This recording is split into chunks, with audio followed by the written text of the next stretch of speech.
यदि आपने लोन लिया हुआ है तो आज ही अपने बैंक में जाएं और बैंक से ये जानकारी इकट्ठा करें अपने लोन के संबंध में, चाहे लोन गाड़ी का हो, एजुकेशन हो, हाउसिंग लोन हो, क्रेडिट कार्ड के लिए आधार पर पैसा लिया गया हो, बिजनेस के लिए हो, सीसी लिमिट हो, ओडी लिमिट हो, बैंक में जाकर के ये जानकारी इकट्ठा कर लें। सबसे पहली जानकारी कि आपका लोन का इंटरेस्ट रेट कितना आ रहा है, जितना बताया गया क्या उतना ही है या उससे ज्यादा आ रहा है, और कोशिश करें बाइफरकेट करवाने की। जब वो शेड्यूल दिया जाता है ना लोन शेड्यूल, उसमें पूछे कि कितना परसेंट जो है वो मेरा इंटरेस्ट जा रहा है और कितना परसेंट मेरा प्रिंसिपल जाने वाला है और कितना परसेंट इंटरेस्ट रेट लग रहा है।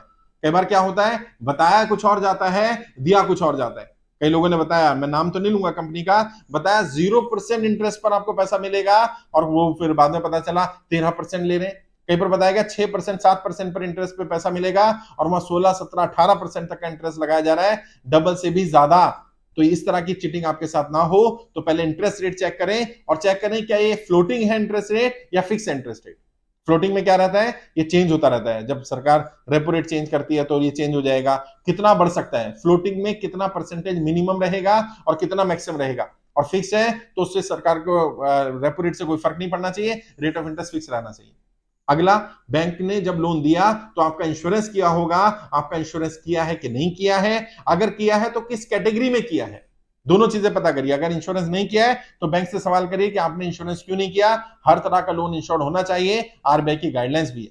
अगर बैंक कहता है कि हमने व्यक्ति को बोला था, व्यक्ति ने लोन नहीं करवाया, तो उसमें क्लॉज में लिखा होगा, फॉर्म में लिखा होगा कि हमने इनको रिकमेंड किया था, उन्होंने मना किया है। अगर आपने मना किया है तो आप उसको दोबारा चेंज करवा सकते हैं। लोन लेने के 2 साल 4 साल बाद भी आप दोबारा से उसके इंश्योरेंस के लिए बोल सकते हैं, क्योंकि हर महीना प्रीमियम, हर साल प्रीमियम जाना है उसका, या मंथली भी जा सकता है, तो आप मंथली प्रीमियम का ऑप्शन ले सकते हैं, ईयरली एनुअल प्रीमियम का ऑप्शन ले सकते हैं, और जितने ड्यूरेशन का हो उतना ही लोन होना चाहिए।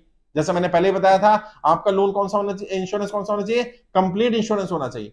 इंश्योरेंस का ड्यूरेशन जितना टेन्योर लोन का है उतना ही टेन्योर होना चाहिए, और आपका लोन का जो इंश्योरेंस है वो कंप्लीट वाला होना चाहिए।